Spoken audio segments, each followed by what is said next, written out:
Good afternoon, thank you for joining me. My name's Richard Taylor-Jones and you are watching live down my wildlife camera lens for my new YouTube channel, bringing you wildlife from across the UK. And today I am in, let's zoom out here, Margate. I'm in Margate Harbour and you were just watching there a lovely roost of redshanks and turnstones. And if I just pan around here, you can see Dreamland and the tower block and the rest of the bay in Margate. And I've come here because I do love a story where nature makes use of what mankind does. So by accident, and in some cases design, as we'll find out in a minute, we've created all these ledges around Margate Harbour, and the birds here, like this lovely turnstone, when it gets to high tide, make use of them. And it's a very well-known high tide roost. And I'm just going to swing back round here now, because it's this little set of birds here that are the closest and I'm most interested in. Look at that, isn't that delightful? All absolutely fast asleep. They've been out on the estuary, up and down the coast, on the rock pools, busy feeding for the last few hours. The tide has come in, covered up their food source, and now of all the places that they could have gone, they decide to just come and roost here, on the edge of the harbour wall. And the majority of the birds you see there are redshank, which is actually a surprise because I was expecting it to be turnstones, and I've got one. Look at this, this is what I was hoping for, just down here in front of me. Still some land that it can feed on here. It's not completely covered by the tide. I mean, I slowly scratch, and they're a lovely, lovely bird. It's a chestnutty brown. He's going to have a wash, I think. Look at this, isn't that lovely? Bright orange feet, it's a bit of a scratch. Probably done most of his feeding for the last few hours. Now's the time to rest, have a wash, keep yourself in tip-top condition. Oh, there he goes. You know, and these birds spend their lives out on our coast and our estuary, and it's important to keep those feathers tip-top condition. They need to stay warm and waterproof.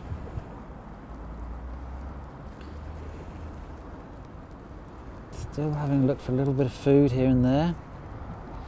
And of course they get their name Turnstone because they do love turning things over. They'll use that. If you notice, oh, slightly upturned bill. If you stand still, you'll see that bill has got a slight upward curve on it, which helps them when they're flipping things over, looking for insects, crustaceans, in fact all manner of things. These are birds that have a reputation for eating almost anything. They'll quite happily take some chips here from some of the tourists. They've been found eating bits of old coconut that have washed up, and my car door's in the way. All this has been done live out the back of my car. No, they've even been found, believe it or not, scavenging on dead bodies. Washed up sailors that have perished when their ships run aground. So these are, they're adaptable birds, and they need to be. They've got a tough life. Not only do they live out around our coast in the winter, but they also migrate huge distances. And they do that migration to breed up in Greenland, a long, long way away, 3,000 miles or so. So they make that journey there and back. That's 6,000 miles a year or thereabouts. These birds are travelling, and they live to about 9 years old. He's off and going to join the roost.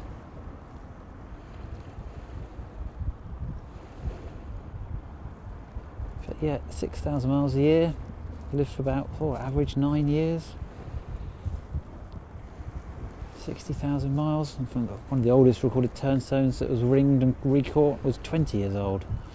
So he's going to be clocking in more than, say, 100,000 miles a year migrating. So tough little birds, got to be adaptable. And now there they are on that ledge having a rest. Another little bird to the right as well, a sandling, I think. What a lovely sight.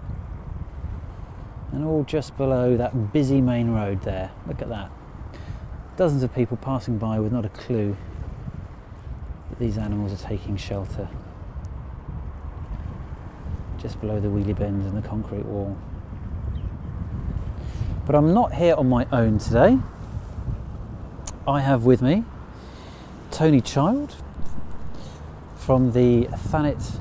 Hello, Tony. First of all, nice to meet you. From the, and it's the Thanet Coastal Project. Is that how you? Project. The Thanet Coast Project. So welcome, Tony, joining me. I've worked with Tony before, filming this lovely little roost site here. And is it entirely by accident that there's a lovely ledge there for these birds to be roosting on? No, not at all. This ledge, in fact, was a part of the design for the new Margate sea defences. The new flood defences here have opened up a new open space, but at the same time this particular ledge was nicknamed as the Turnstone ledge, purely for the birds to retreat to should they need to from their roost sites. And it's working a treat at the moment, although maybe it should be called Redshank. I think this might be ledge looking at it at the for moment. Redshank at the moment, definitely. So that's lovely then that actually during the planning process, you know, people were thinking about the wildlife here in Margate Harbour, because you know, you come here, you Margate, you're thinking sand castles and sticks of rock and not necessarily wading birds. No, it's really good they're taken into account. The top of the beach here at Margate Harbour is sort of one of the main bird roosts in the Margate area, so it's really good that with the amount of disturbance which happens around the harbour, that they have got these ledges which have been built into the design so they can retreat to.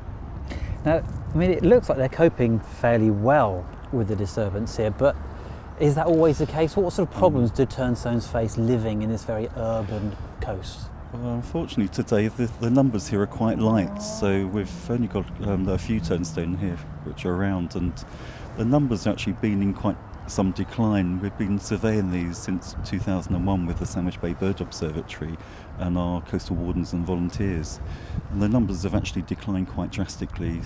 Originally around this area, the numbers were about 1,200 around the North East Kent Marine Protected Area. That's all the way from Long Rock, Herne Bay area. Yeah, that's quite a lot of birds for the area, because I understand there's about, say, 50,000 in the whole of the UK.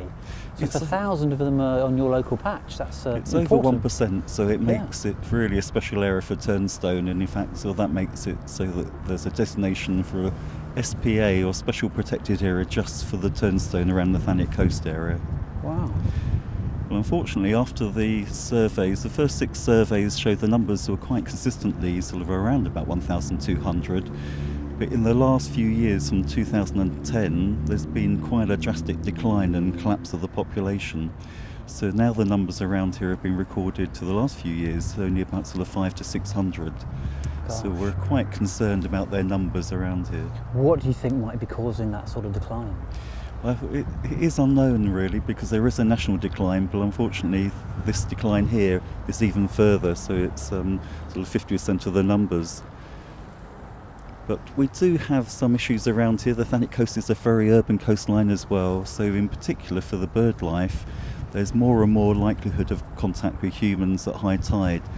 And around here, in particularly the Margate area, then it's more likely to be sort of some disturbance issues of their roosts. I mean, I can see right now, you know, just on the left, there are a couple of people about to cross the road, and if they actually turned and came and looked over that ledge, I mean, the birds could go, I guess, couldn't they? Yes, it's the sudden movement in particular. In most case, coastal waders are quite sort of very likely to put to flight. Turnstone, in fact, are one of the ones which are not really typical of the coastal waders, because they are one which has adjusted a bit more to life around with humans, and they're more likely to be in contact with people in some of the busy areas like Margate Harbour and Broadstairs Harbour. and they have been known to be feeding from people's chips as well and sort of Right, yeah. bits of food, so they are a bit more adaptable on that side. So it's more the sudden fright of a person appearing rather than the fact that it's a person. Yeah, the sudden movement, in fact, is sort of, and the sudden action is something that's more likely to put them to flight. And in particular for dogs around the area, for the dog walking community, Okay, yeah. these are one of the biggest issues really that may put these birds to flight. In what respect? Is it just dogs whilst they're at roost?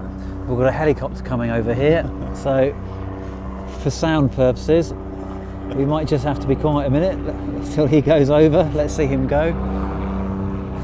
And the birds, still there. Quite used to this now, though. Yeah. So yes, the dog walking, is that an issue when they're at roost, or is that more perhaps whilst they're out feeding? It is an issue when they're at roost because the birds do need to rest and recoup their energy. In particular, they need enough energy to put on essential fats so that they can migrate and breed over the winter months, over the summer months rather. So they do really need to pull on enough energy and be fit enough to actually migrate. In fact, our particular populations are more likely to migrate right across the Atlantic to the North Canadian side, so the Baffin Islands have been sort of ringed. Past Greenland and not onto Greenland, Canada. the flight way right over to the northern Canada side. Gosh. I think most of the European populations of Turnstone are more likely to go to the Scandinavian side, but it does look as though we've got the Canadian connection here. And how do we know this stuff? Is this from a ringing program that goes on? There's been sort of the ringing, which have been done by the Sandwich Bay Bird Observatory at times, so the UTO have been involved on helping with the ringing sort of around this area. So it's the only way that we actually can find out this sort of information by research. Now, I think I first met you, gosh, probably 5 or 6 years ago, and we talked about the Turnstones. And the project was beginning to be put in place then. So it sounds like you're working hard to try and stop the declines and try and give these birds a helping hand, but well, we've still got a lot more to do. Mm. There's so many sort of the old roost sites around the Thanet coastline, particularly in some of the bays around the Kingsgate area and Broadstairs, where the number of sort of recreational users over the winter have increased. So the amount of dog walking in those areas do you know what? have increased. In shot now, Tony, we have some dog walkers on the beach in the background actually, so it's just, we've only been here 5 minutes and already, yes, dogs on the beach. And in fact, at the end of Margate seafront, there used to be a roost as well, so it used to be a site there, but it is so well used in that area now by all different types of recreational users that that particular roost site has disappeared. So the birds do find sort of it quite hard to find sort of potential roost sites or areas they can rest without disturbance, which is one of their main sort of issues, particularly at high tide. So at low tide they're great because there's plenty of scope to go around the rest of the rocky shore and find areas for food. But at this time of the high tide, then the amount of beach space is actually reduced to just small areas that they can find to try and rest. And they are resting up now. I can see, yep, we've got one having a lovely preen, keeping his feathers in tip-top condition. And is it just here though? Surely it's not just the Thanet coast that must be a problem for these birds. They're potentially facing problems across the whole of their range with climate change, pollution, these things. I think most of the marine protected areas and the areas which are dedicated to the wetland birds around the coastline are actually under threat from a lot of different issues. But one of the main growing ones at the moment is the recreational disturbance. So I think a lot of different areas are actually looking at what they can do to try and help raise awareness to help reduce that particular disturbance and manage the recreational interest in those areas. And is this something you're just doing single-handed, Tony, or have you got a group of people helping you? We've got lots of volunteers which come on board. At the moment we'll be working this winter with the Sandwich Bay Bird Observatory, the local RSPB and also our own volunteers. We've got lots of volunteer coastal wardens and coastal guardians who are getting involved to help us with research to find out the numbers of these particular species like the turnstone. So, and hopefully they'll also help us with some recreational disturbance studies as well, so that we can actually see where the hotspots are for disturbance and where we can actually raise awareness and do something about it. If someone would like to help out or get involved, is there somewhere they can do that? What would be the first steps? The good thing would be to get in contact with the Thanet Coast Project, and you can always still get in contact via the website, which is the North East Kent Marine Protected Area website, or you can Google Thanet Coast Project, and the website is www.thanetcoast.org.uk or nekmpa.org.uk. Give us that again, just so that people are frantically scribbling things down. So you can be found on Twitter, for example, quite easily. We've got a Twitter site for the Thanet Coast Project, the Thanet Coast Project, and we also have a Facebook site which is nekmpa. So it's for the North East Kent Marine Protected Area. And that website one more time? And the website nekmpa.org.uk. So if anyone out there has enjoyed watching these birds with us today, would like to try and give them a helping hand, then get in touch, and you hopefully can get them on board. Yes, certainly welcome. Okay, Tony, thank you so much for sharing all that information with me. It's been absolutely lovely seeing the birds here today. I hope they'd be here, and they haven't let me down. And anyone can come along and watch these birds at a respectful distance and enjoy them, can't they? Certainly can. If they're not actually on the sites we're looking at here, then they could even be some resting on the boats in the harbour. It's a really safe place, is actually on some of those boats in Margate Harbour. Okay, well, thank you so much for joining me, and I hope you've all enjoyed watching my live broadcast, and I'll be back with you again soon. Thanks very much.